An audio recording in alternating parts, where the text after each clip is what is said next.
The morning sun filtered through the thin curtains of the small apartment as Maya Johnson carefully counted the bills she had saved over the past year. $23.47. Her fingers trembled as she held the worn notes, each one representing hours of scrubbing floors, washing dishes, and cleaning homes across the city. Today was special. Today was everything. Her daughter, Lily, would turn 1 year old, and Maya had promised herself that this day would be perfect. Not perfect by the standards of the families she worked for, with their elaborate parties and expensive gifts, but perfect in the way that mattered most, with love, warmth, and a memory that would last forever. Maya glanced at her sleeping daughter, whose tiny chest rose and fell peacefully in the second-hand crib. Lily's dark curls framed her cherubic face, and even in sleep, a slight smile played at her lips. She was everything Maya had never expected to have, a miracle born from heartbreak, a light in the darkness that had threatened to consume her. Being a single mother at 28 wasn't what Maya had planned. A year ago, when she discovered she was pregnant, the man she thought loved her had disappeared without a trace. No explanation, no goodbye, just an empty apartment and a note that said, "I can't do this." Those 4 words had shattered her world, but also forged something unbreakable within her, a fierce determination to give her daughter the life she deserved. The jobs had been hard to find at first. 7 months pregnant and desperate, Maya had knocked on countless doors, applied to hundreds of positions, and faced rejection after rejection. "We need someone more flexible," they'd say, their eyes dropping to her swollen belly. But Mrs. Patterson, an elderly woman who needed help with her home, had taken a chance on her. "I was a single mother once," she told Maya, pressing a gentle hand to her shoulder. "I know what it takes." That first job had led to others. Word spread quietly among certain circles that Maya Johnson was reliable, hardworking, and honest. She cleaned homes, cooked meals, ran errands, and did whatever was needed to keep food on the table and a roof over their heads. Every dollar was accounted for, every penny saved with purpose. For Lily's first birthday, Maya had researched endlessly, finally settling on the Riverside Bistro, a beautiful restaurant with a view of the water and a children's menu that included a free birthday dessert. It wasn't the fanciest place in the city, but the photos online showed warm lighting, smiling families, and an atmosphere that seemed welcoming. Most importantly, she could afford it with the money she'd saved. Maya had bought a small pink dress for Lily from the thrift store, carefully washing and ironing it until it looked almost new. For herself, she'd borrowed a simple navy dress from her neighbor, Mrs. Chun, who had insisted she looked beautiful in it. "You deserve to feel special too," Mrs. Chun had said, adjusting the collar with maternal care. As Lily began to stir, Maya lifted her from the crib, breathing in that sweet baby smell that made everything else fade away. "Happy birthday, my sweet girl," she whispered, pressing kisses to her daughter's forehead. Lily giggled, her tiny hands reaching up to grab Maya's face, and in that moment, Maya felt rich beyond measure. The morning passed in a blur of preparation. Maya fed Lily her breakfast, gave her a bath in the small kitchen sink, and carefully dressed her in the pink outfit. She'd even found a tiny headband with a bow, which Lily immediately tried to pull off, making Maya laugh despite her nervousness. By noon, Maya had everything packed in the diaper bag: bottles, diapers, wipes, and the small stuffed bunny that Lily couldn't sleep without. She'd also tucked in an envelope with a handwritten note she'd written the night before, sealed with a kiss. It was a letter to Lily, to be opened on her 18th birthday, telling her how much this day meant, how every sacrifice was worth it, and how deeply she was loved. The bus ride to the Riverside Bistro took 40 minutes. Maya sat by the window, Lily on her lap, pointing out trees and cars and birds to her daughter, who watched everything with wide, wondering eyes. Other passengers smiled at them, and one elderly man offered Lily his seat, not realizing she was perfectly content in her mother's arms. As the restaurant came into view, Maya's heart began to race. Through the large windows, she could see families dining, the sparkle of chandeliers, and the shimmer of the river beyond. It was more beautiful than the pictures. For a moment, doubt crept in. Did she really belong here? Would they think she was out of place? But then Lily laughed, clapping her tiny hands together as she saw the water, and Maya's resolve strengthened. Her daughter deserved this moment of beauty, this celebration of her first year of life.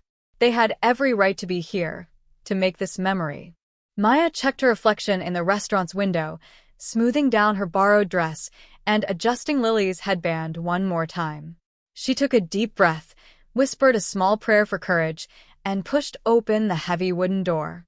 The interior was even more stunning than she'd imagined. White tablecloths, fresh flowers on every table, and the warm buzz of happy conversation. For just a moment, Maya allowed herself to imagine a different life, one where days like this were normal rather than extraordinary. Little did she know that in the next few moments, her entire world was about to change in ways she could never have imagined. The Hostess station stood like a fortress at the entrance, polished mahogany gleaming under designer lights. Behind it stood Vanessa Hartley, her platinum blonde hair pulled back, so tightly it seemed to stretch her already pinched expression. She wore a black dress that probably cost more than Maya earned in 3 months, and her perfectly manicured nails drummed impatiently on the podium as she eyed the door. When Maya stepped inside, Lily balanced on her hip. Vanessa's eyes flickered over them with the speed of a scanner at airport security. The assessment took less than 2 seconds, and the verdict was written plainly across her face. Unwelcome. "Excuse me," Maya said softly, approaching the hostess stand with as much confidence as she could muster. "I have a reservation for 2 o'clock. Under Johnson?" Vanessa's lips pursed as she ran one long nail down the reservation list, taking far longer than necessary.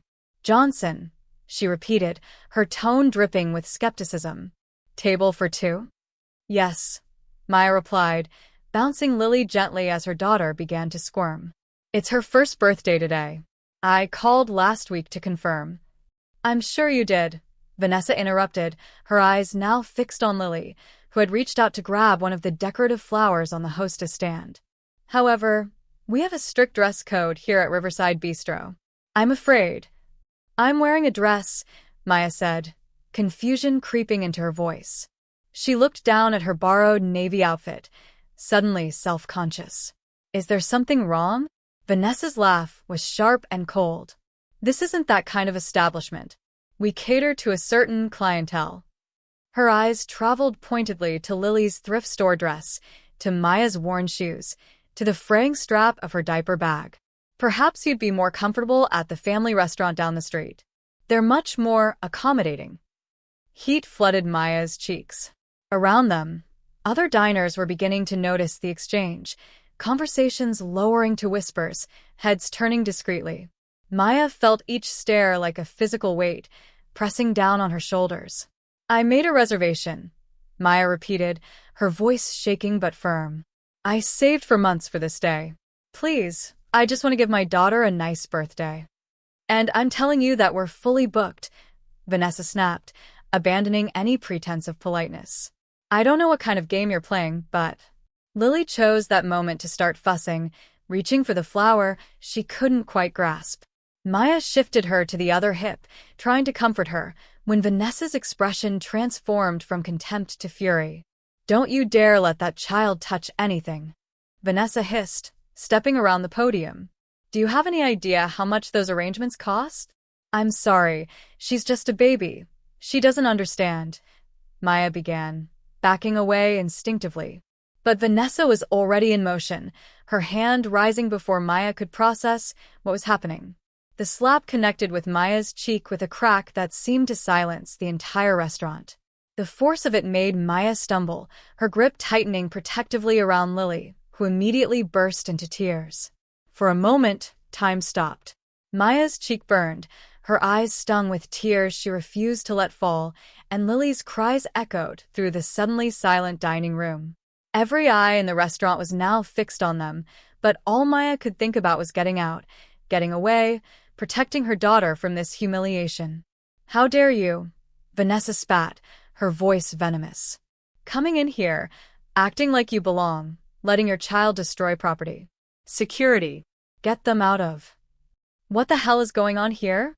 The voice cut through the chaos like a blade, deep, commanding, and absolutely furious. Maya looked up through her tears to see a man rising from a corner booth, his tall frame unfolding with barely contained rage. He was impeccably dressed in a charcoal suit, but it was his eyes that caught Maya's attention, dark, intense, and currently blazing with an anger that made even Vanessa take a step back. The entire restaurant seemed to hold its breath as the man strode toward them. He was probably in his mid-30s, with dark hair and sharp features that might have been handsome if not for the storm cloud of fury that darkened his expression. There was something commanding about him, an authority that went beyond his expensive clothes and confident stride.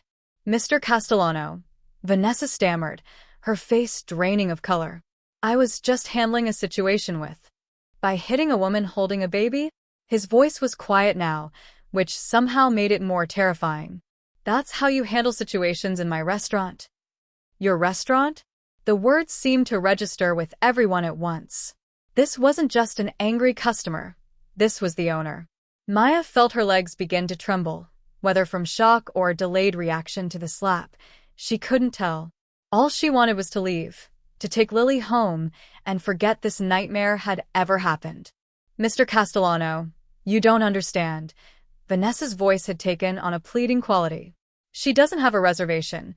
She's clearly not our usual clientele, and I was simply maintaining our standards." "Our standards?" The man, Castellano, turned to face Vanessa fully, and Maya saw the hostess actually flinch. "Our standards include assaulting mothers on their children's birthdays? Is that what you think this restaurant represents?" He pulled out his phone, his fingers moving with swift precision. "Security, this is Castellano.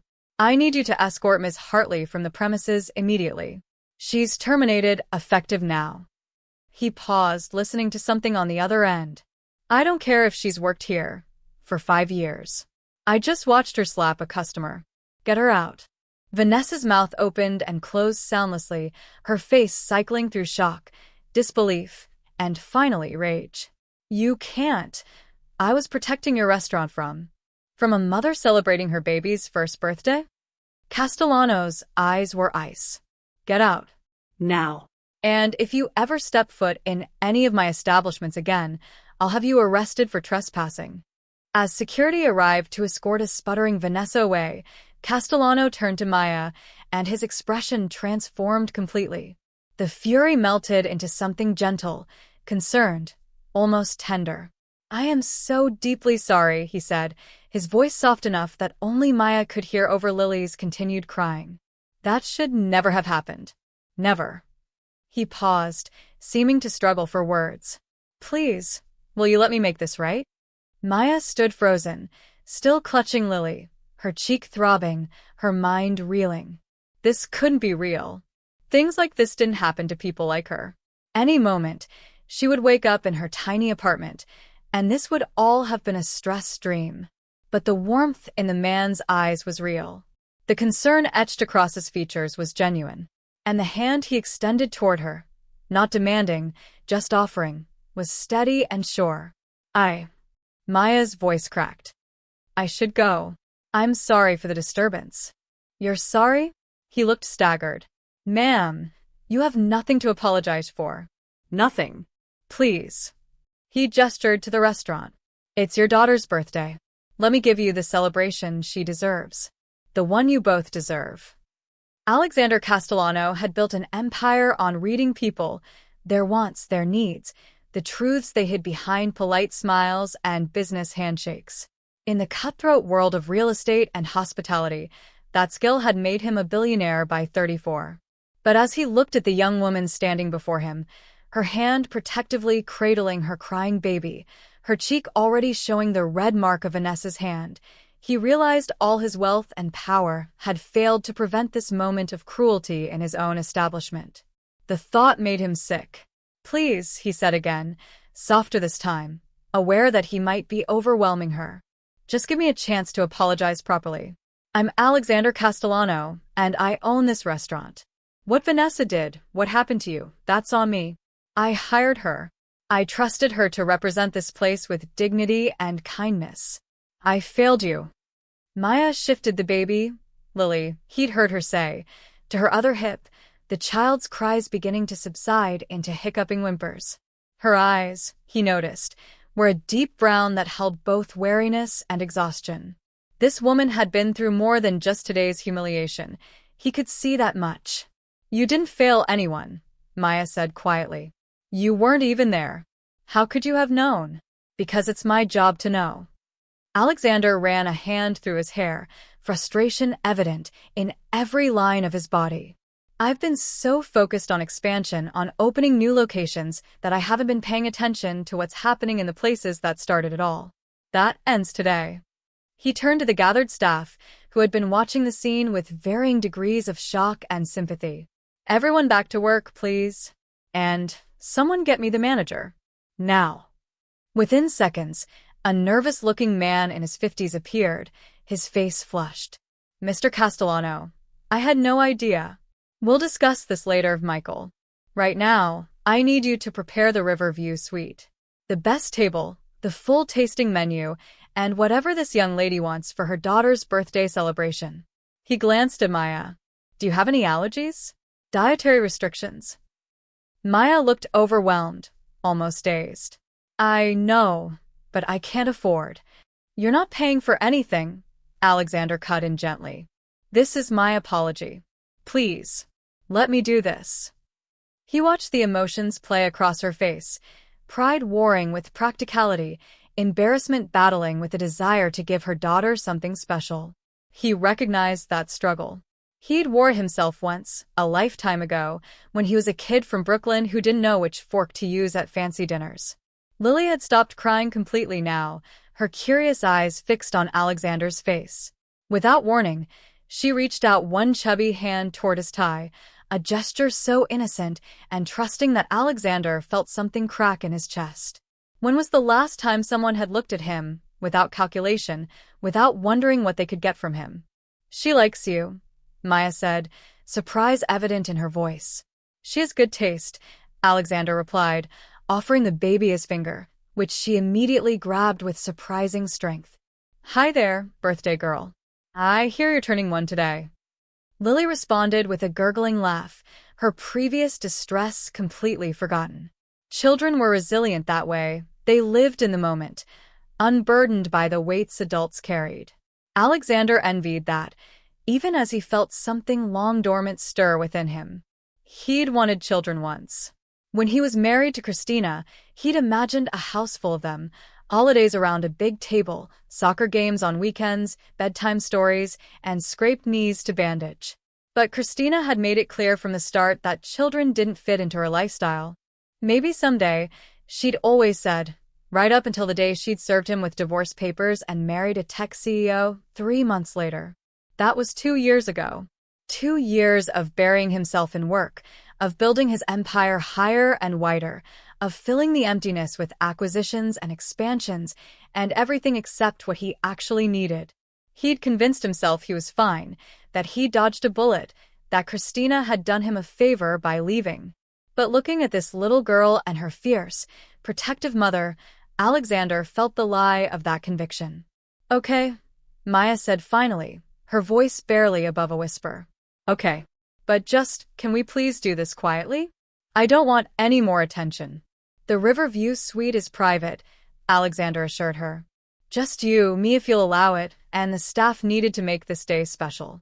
No audience. No spectacle. Just a birthday celebration. He offered his arm, a gesture from another era, but one that felt right. After a moment's hesitation, Maya took it, and Alexander led them through the restaurant to a staircase he'd had built specifically for the suite, a private dining room that overlooked the river, with floor-to-ceiling windows and a view that had been featured in half a dozen magazines. As they climbed, Alexander made a call. David? I need you to do something for me. There's a woman named Maya Johnson. Yes, I'll send you her information. I want you to find out where she bought her daughter's birthday dress and order 20 more outfits in the next size up. And toys. Educational ones, safe ones, whatever a 1-year-old needs. And, David? Do it anonymously. Set up an account, make it look like a sweepstakes or something. I don't want her to know it's from me. He paused, listening. Because some people's pride is all they have left, and I'm not going to take that from her too. When they reached the suite, Maya's breath caught audibly. The room was magnificent, intimate yet grand, with a table set for two overlooking the water. The afternoon sun poured through the windows, turning the river into a ribbon of gold. Mr. Castellano, this is too much. Alexander, he corrected gently. And it's not too much. It's exactly right. He pulled out a chair for her, then noticed her diaper bag. We have a high chair. Let me get one brought up. As he made the arrangements, Alexander watched Maya settle Lily on her lap, whispering to her daughter in tones too soft for him to hear. There was such love in every gesture, such devotion in the way she smoothed the baby's curls and adjusted her dress. This woman had probably been awake since dawn, had saved for months for this day, had dressed in borrowed clothes to make her daughter feel special, and his employee had struck her for it. The rage he'd felt downstairs threatened to return, but Alexander pushed it down. Anger wouldn't help Maya. Action would. Tell me about her, he said, returning to the table as a waiter brought champagne for him and sparkling cider for Maya. Tell me about Lily. And slowly, haltingly at first, and then with growing confidence, Maya began to talk. She told him about Lily's first laugh, her first tooth, the way she loved music and would dance even though she couldn't quite walk yet. She told him about the struggles, the sleepless nights, the constant worry about money, the fear that she wasn't enough. She didn't tell him about Lily's father, and Alexander didn't ask. Some wounds were too fresh to probe. You're an amazing mother, Alexander said when she finished. I can see it in everything you do, every way you look at her. She's lucky to have you. Maya's eyes filled with tears. She quickly blinked away. Sometimes I wonder if I'm enough. If she deserves more than I can give her. She deserves you, Alexander said firmly. And everything else is just details. The food began to arrive, small, perfect portions of the chef's finest work, adapted for celebration. And when they brought out a small cake with a single candle, when Maya's face lit up with joy and Lily clapped her hands in delight, Alexander made a decision. This woman, this child, they had walked into his restaurant as strangers. But he wasn't going to let them walk out the same way. As Lily demolished her piece of birthday cake with gleeful abandon, getting more on her face than in her mouth, Alexander found himself laughing in a way he hadn't in months. The sound surprised him, rusty from disuse, but genuine in a way that business dinners and charity galas never inspired. I should probably stop her, Maya said, but she was smiling too, her phone out to capture the moment. She's making such a mess. Let her enjoy it, Alexander replied. It's her birthday. Besides, I own the place. We're allowed to make a mess. The waiter who'd been hovering discreetly in the corner approached. Mr. Castellano, I have that information you requested. Alexander had asked for Maya's reservation details to be pulled, not to invade her privacy, but to understand how this disaster had been allowed to happen. As he scanned the document, his jaw tightened.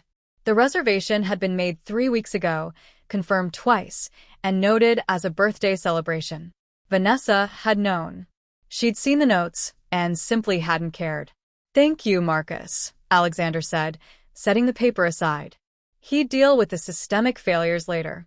Right now, there was something more important to address. Maya, he began carefully, can I ask you something personal? She looked up from wiping frosting off Lily's face, instantly wary. That depends on the question. What do you do for work? He watched her shoulders tense, saw the defensive walls go up. In his world, that question was networking, an opening gambit. In hers, he realized it was probably judgment. I clean houses, she said, her voice level but her eyes challenging. I cook, I run errands, I do whatever families need. It's honest work. I wasn't questioning that, Alexander said quickly. I was going to say that you're probably overqualified and definitely underpaid. Maya blinked. What? In the last hour, I've watched you calm a distressed baby, handle an assault with more grace than most people could manage, navigate a situation that would have sent others running, and maintain your dignity through all of it. He leaned forward. Those are executive-level skills, Maya. Crisis management, emotional intelligence, grace under pressure. Corporations pay six figures for people who can do what you just did. She laughed, but it was bitter. Right. Because single mothers without college degrees get six-figure jobs all the time. They do when they work for me. The words hung in the air between them. Maya's expression cycled through disbelief, suspicion, and something that might have been hope before settling on guarded confusion. What are you saying? Alexander had built his empire on calculated risks, on seeing potential where others saw limitations. Every instinct he'd honed over 15 years in business was telling him this was right. I'm saying I want to offer you a job. A real one, with benefits and a salary and opportunities for advancement. He raised a hand to forestall her immediate protest. Before you say no, hear me out. He stood, walking to the window that overlooked the river. From here, he could see three of his properties, the restaurant below, the boutique hotel 2 blocks down, and the office building his company headquarters occupied. 2 years ago, my ex-wife, left me. Said I was married to my work, not to her. She wasn't wrong. He kept his gaze on the water, finding it easier to talk without seeing Maya's reaction.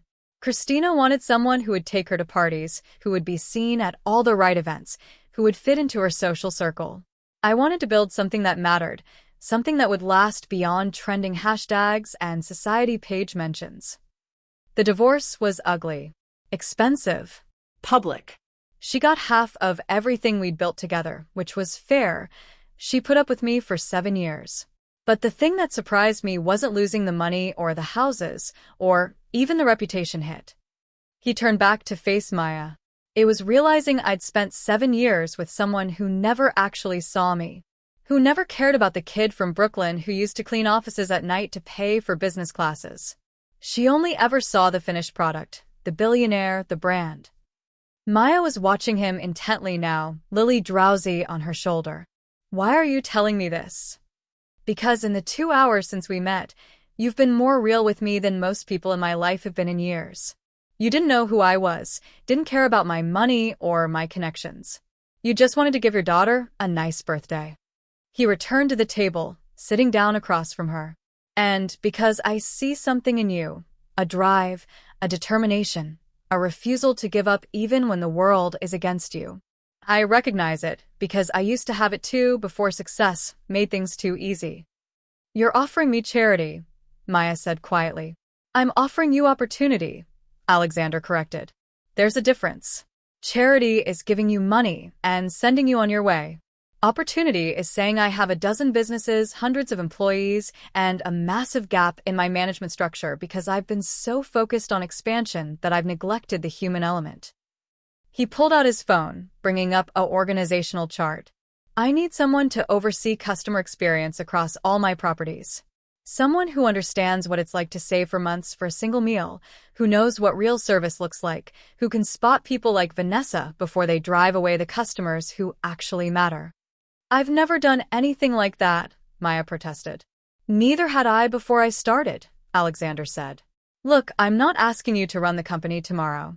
I'm asking you to start as my assistant, shadow me, learn the business, tell me when I'm being an out-of-touch rich guy who's lost sight of what matters. 6 months, we evaluate. If you hate it, no hard feelings.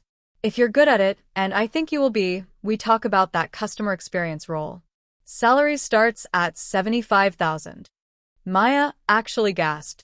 75. That's more than I make in 2 years. It's less than you're worth, Alexander said simply. And there are benefits, health insurance, dental, a childcare stipend, education reimbursement if you want to take classes. This isn't a handout, Maya. This is me recognizing talent when I see it and being smart enough not to let it walk out the door. Lily had fallen asleep on Maya's shoulder, her thumb in her mouth, cake-smeared face peaceful. Maya stared at her daughter, emotions warring visibly across her features. Why? She finally asked. Really, why? You don't know anything about me. Alexander considered the question seriously. You want the business answer or the honest one? Both. Business answer. My company is expanding too fast. I need people I can trust, and you've already proven you have integrity and resilience under pressure. Hiring you makes sense. He paused. Honest answer. I'm 34 years old, divorced, rich beyond any reasonable need, and completely alone. I watched you with your daughter today, saw the way you sacrificed and saved and fought to give her one perfect day. That's real. That matters. I've spent 2 years since my divorce drowning in work because I didn't know what else to do with myself. Maybe this is selfish, but helping you feels like the first meaningful thing I've done in months. The silence stretched between them. Maya's eyes were bright with unshed tears. I need to think about it, she said finally. It's too much to process. A few hours ago, I was saving quarters for the bus fare, and now you're offering me. She shook her head. I need to think. Take all the time you need, Alexander said. He pulled out a business card, writing his personal cell number on the back. But Maya? Whatever you decide, I meant what I said about you being an amazing mother. Lily's lucky to have you. As the afternoon wound down and the cake was boxed up for Maya to take home, Alexander found himself reluctant to see them leave. He arranged for his car service to drive them home, made sure Maya had his contact information, and watched from the window as they pulled away. His phone buzzed with messages, meetings he'd missed, decisions that needed to be made, a dozen small fires that apparently couldn't wait. But for the first time in 2 years, Alexander Castellano felt like he'd actually accomplished something that mattered. Maya stared at the business card on her kitchen table as Lily slept in her crib, exhausted from the day's excitement. Alexander Castellano's name was embossed in silver letters, the contact information printed in elegant script. But it was the number he'd written on the back, his personal cell, he'd said, that kept drawing her eye. $75,000 a year. The number felt fictional, something from a movie or a dream. Maya currently made about $32,000 across all her cleaning jobs, and that was in a good year. She worked 60-hour weeks, sometimes more, juggling multiple families' schedules and needs. She came home exhausted every night, fell into bed after Lily was asleep, and woke up to do it all again. The thought of walking away from that, of taking a chance on something unknown, terrified her. But not as much as the thought of Lily growing up watching her mother work herself to death for pennies. Maya's phone rang, startling her from her thoughts. Mrs. Patterson's name flashed on the screen. Hello. Maya, dear, I heard about what happened at the restaurant. The elderly woman's voice was warm with concern. Mrs. Chin told me. Are you all right? Small-town networks existed even in big cities, Maya had learned. The communities of domestic workers, of people who kept the city running behind the scenes, talked. They warned each other about bad employers, celebrated good ones, and spread news faster than any social media platform. I'm okay, Maya said, though her hand unconsciously went to her cheek, where Vanessa's slap had left a fading mark. It was a lot. And this man, this owner? He really offered you a job. Maya had called Mrs. Patterson from the car, still reeling, needing to talk to someone who wouldn't judge her. The older woman had been her first employer, her first supporter, and had become something like a grandmother figure in the years since. He did. But Mrs. Patterson, I don't know anything about running a business or customer service or any of it. What if I fail? What if I take this job and I'm terrible at it, and then I've lost all my cleaning clients and… Maya, Mrs. Patterson interrupted gently. Do you remember what you told me when I hired you? When you were 8 months pregnant, and I was worried you were taking on too much? Maya smiled despite herself. I said that being afraid of failing is just another way of failing before you even try. Wise words from a young woman who was about to become a mother with no support and no safety net. You didn't let fear stop you then. Why let it stop you now? Because then I only had myself to worry about. Now I have Lily. And that's exactly why you should take this chance. What kind of example do you want to set for her? That you play it safe and stay small? Or that you're brave enough to reach for something better? After they hung up, Maya walked to the crib where Lily slept. Her daughter's face was peaceful, her tiny chest rising and falling in the steady rhythm of sleep. She'd wash the cake off her face and change her into pajamas, but Maya could still see the joy from earlier in the slight smile that curved Lily's lips even in sleep. Maya thought about her own mother, who'd worked 3 jobs to keep them fed after Maya's father left. She remembered coming home to an empty apartment most nights, microwaving dinners, doing homework alone. Her mother had sacrificed everything, and Maya loved her fiercely for it, but she also remembered the exhaustion in her mother's eyes, the way she'd aged before her time, the health problems that came from years of stress. Was that the life she wanted for herself? More importantly, was that the example she wanted to set for Lily? The decision crystallized slowly, like ice forming on a window. By morning, Maya knew what she had to do. She called Alexander at 9 a.m., her hands shaking as she dialed the number he'd written on the card. He answered on the second ring. Maya. I was hoping you'd call. I have questions, she said, trying to sound professional and probably failing. A lot of them. Ask away. What exactly would I be doing as your assistant? And please don't give me the corporate answer. I need to know what my actual days would look like. She heard him chuckle, a warm sound that eased some of her nervousness. Fair. Honestly, I'm not entirely sure yet. I've never had an assistant who wasn't primarily focused on managing my calendar and screening calls. But I'm thinking more of a partner role, someone who comes with me to properties, helps me see what's working and what isn't, offers perspective I might miss from my ivory tower. I've never worked in an office, Maya admitted. I don't know how to use most business software. I never finished college. Can you learn? Yes. Then we'll teach you. Maya, I'm not hiring you for skills you already have. I'm hiring you for perspective and potential. The rest is just training. She took a breath. The childcare stipend you mentioned. What does that actually mean? It means the company will reimburse you up to $1,500 a month for qualified childcare expenses. If you need to hire a nanny or pay for daycare so you can work, we cover it. $1,500. That was half her current monthly income, just for childcare. And health insurance? Full family coverage. Medical, dental, vision. Starts day one. Maya felt tears prick her eyes. She'd been without insurance since Lily was born, paying out of pocket for doctor visits, living in constant fear that one emergency could wipe out everything she'd saved. When would you need me to start? Whenever you're ready. A week, 2 weeks, however long you need to wrap up your current obligations. Mr. Castellano. Alexander, please. Alexander, I need you to be honest with me. Is this because you feel guilty about what happened? Because if it is, I appreciate it, but I can't build my life on someone's guilt. The pause on the other end of the line stretched long enough that Maya wondered if she'd offended him. Finally, he spoke. You want complete honesty? Yes, part of this is guilt. What happened in my restaurant was unacceptable, and I feel responsible for creating an environment where someone like Vanessa felt empowered to treat you that way. But Maya, I'm not a charity case billionaire who throws money at problems to feel better. If I didn't think you could actually do this job, I wouldn't offer it. I'd write you a check, apologize profusely, and probably never see you again. He paused. The truth is, you reminded me of why I got into this business in the first place. I didn't grow up rich. My dad was a janitor, my mom cleaned houses, probably not unlike what you do now. I built this company because I wanted to create places where people felt valued, where service meant something more than transaction. Somewhere along the way, I lost that.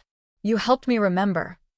Maya closed her eyes, thinking of her mother, of all the women like her who worked invisible jobs that kept the world running. Okay, she heard herself say. Okay, I'll do it. But I need 2 weeks to give proper notice to my clients. They've been good to me, and I won't leave them in the lurch. 2 weeks is perfect. I'll have HR send over the paperwork today. After the call ended, Maya sat in stunned silence. She'd done it. She'd actually said yes to something that terrified her, to a future she couldn't quite imagine. Mrs. Patterson was right. This was the example she wanted to set for Lily, that courage mattered more than comfort, that reaching for something better was worth the risk. Now, she just had to hope she hadn't made the biggest mistake of her life. Maya's first day at Castellano Enterprises arrived with unseasonable warmth, the early autumn sun streaming through the floor-to-ceiling windows of the downtown office building. She stood in the lobby, wearing a suit Mrs. Patterson had helped her pick out from a department store sale, feeling like an imposter. Around her, People in expensive clothes moved with confident purpose, their shoes clicking against the marble floor, their conversations full of jargon she didn't understand. Maya. She turned to find Alexander striding toward her, a genuine smile on his face. He was dressed more casually than she'd expected, no suit jacket, sleeves rolled up to his elbows, but he still radiated authority. Several people stopped to greet him as he passed, and she noticed how he knew each person by name, asked about their families, their projects. "Ready for your first day?" he asked when he reached her. "Terrified," she admitted. "Good. That means you care." He gestured toward the elevator. "Come on, I'll show you around." The tour of the office was overwhelming, departments whose functions Maya could barely comprehend, technology she'd never seen, an entire floor dedicated to what Alexander called innovation and development.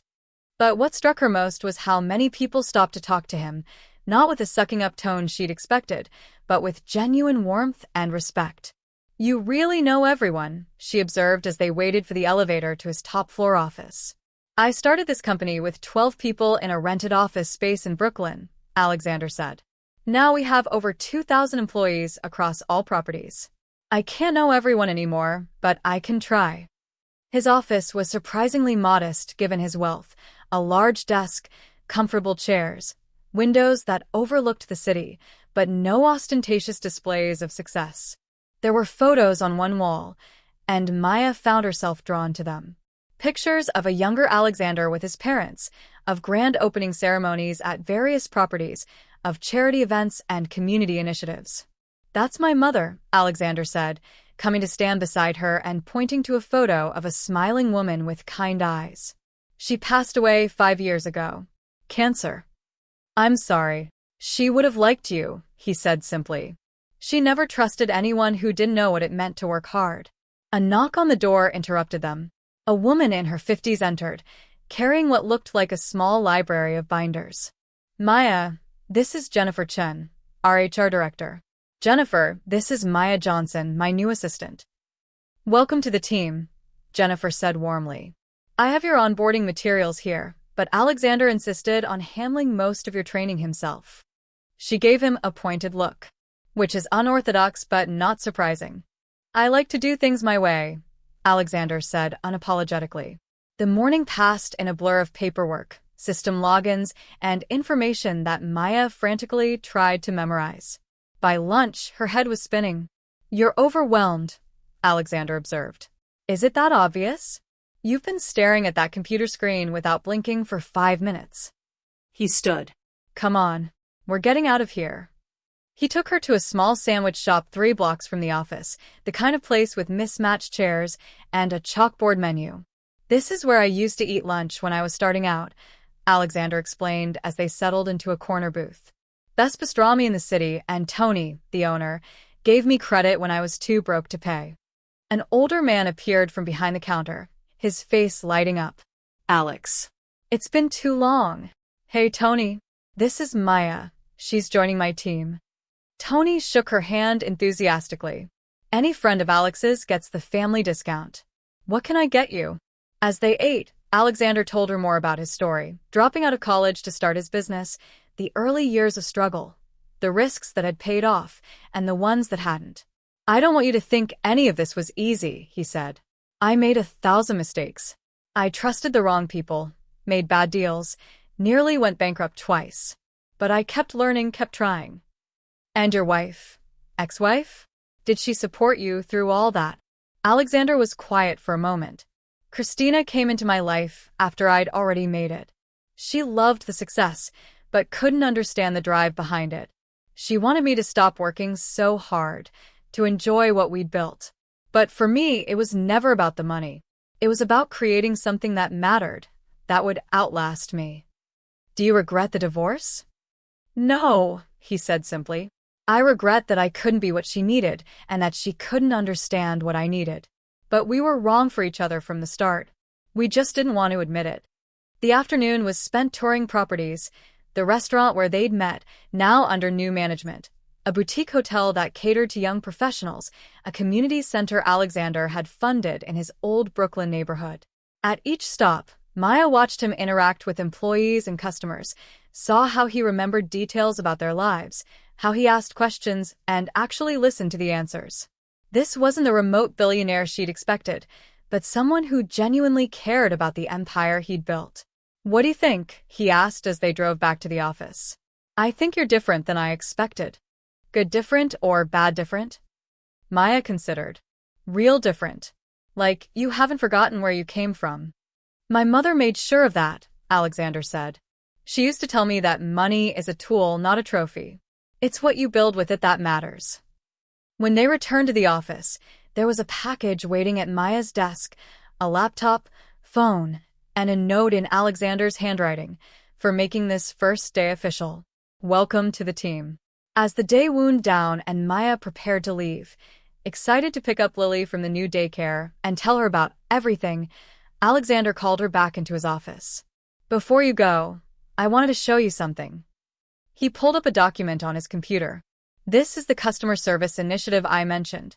I've been thinking about it since we met, and I want your input." The document outlined a comprehensive plan to overhaul how all Castellano properties handled customer interactions, with particular focus on making services accessible and welcoming to people from all backgrounds. "The Vanessa incident showed me we have a culture problem," Alexander said. "I want to fix it from the top down. I want you to help me design training programs, mystery shop our locations, interview employees, and figure out where we're failing people." Maya read through the proposal, seeing her own experiences reflected in the problems he'd identified.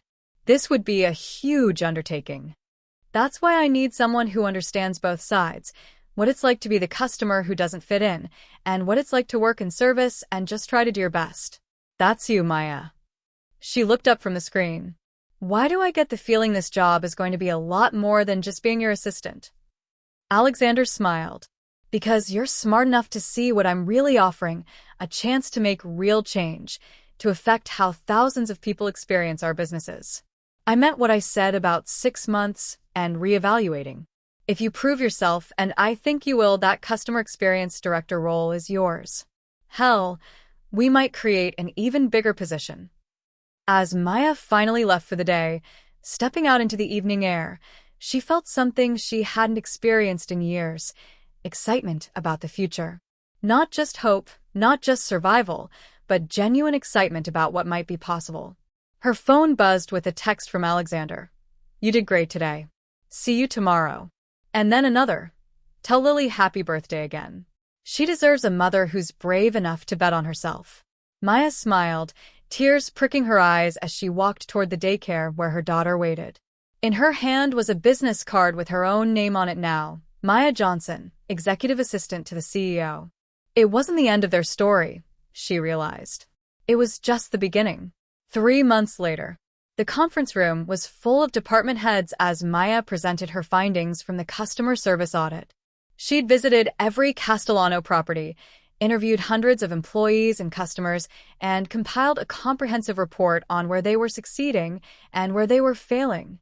"The data shows a clear pattern," she said, clicking through her presentation with growing confidence. "Properties with diverse staff have higher customer satisfaction ratings.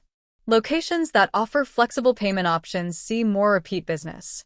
And training programs that include empathy exercises produce employees who handle difficult situations better." Alexander watched from the back of the room, pride evident on his face. His assistant had become so much more than that title implied. Maya had transformed from the nervous woman in a borrowed dress to a force who commanded respect from people twice her age with 10 times her experience. After the presentation, as people filed out offering congratulations, Alexander approached. "That was exceptional," he said. "I had a good teacher," Maya replied. "You had the skills all along. I just gave you the opportunity to use them." He paused. "We need to talk about your 6-month review. It's coming up next week." Maya's stomach tightened. Already, Alexander confirmed. "And I've made a decision. That customer experience director role? It's yours if you want it. 120,000 salary, full benefits, company car, the works." She stared at him. "Alexander, Before you answer, there's something else." He pulled out a folder. "I've been thinking about starting a foundation, specifically focused on supporting single parents trying to break into professional careers. Scholarships, childcare assistance, professional training. I'd like you to help me run it. Why? Maya asked, echoing the question she'd posed to him that first day. Because you showed me that talent doesn't care about circumstances or background. It just needs opportunity. And because he hesitated. Because in these 3 months, you've become more than an employee. You've become a friend. And I want to help other people the way you helped me remember why any of this matters. Through the window behind him, Maya could see the city spreading out in every direction, full of people struggling, surviving, hoping for their chance. She thought of her mother, of Mrs. Patterson, of all the women who worked invisible jobs and dreamed of something more. Yes, she said firmly. To all of it. The director position, the foundation, whatever you need. Alexander extended his hand, and she shook it, sealing a partnership that had started with the worst moment of her life and transformed into the best thing that had ever happened to her. Well, second best. Lily would always be first. But this chance to not just change her own life, but to help change others' lives too, this was everything she'd never known she could have.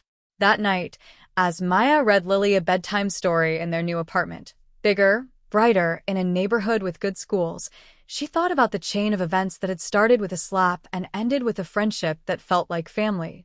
Alexander had texted earlier. Dinner tomorrow? Lily too. I'm thinking we make it a monthly tradition. Maya had smiled at her phone, typing back. She'd like that. So would I. Because that was the thing about finding your people. Sometimes they came into your life in the most unexpected ways, through the worst circumstances, and became the best thing that ever happened to you. Sometimes, all it took was someone brave enough to stand up, kind enough to care, and willing enough to see potential where others saw only problems. And sometimes, just sometimes, a slap that should have broken you became the catalyst for everything you were meant to become. The end.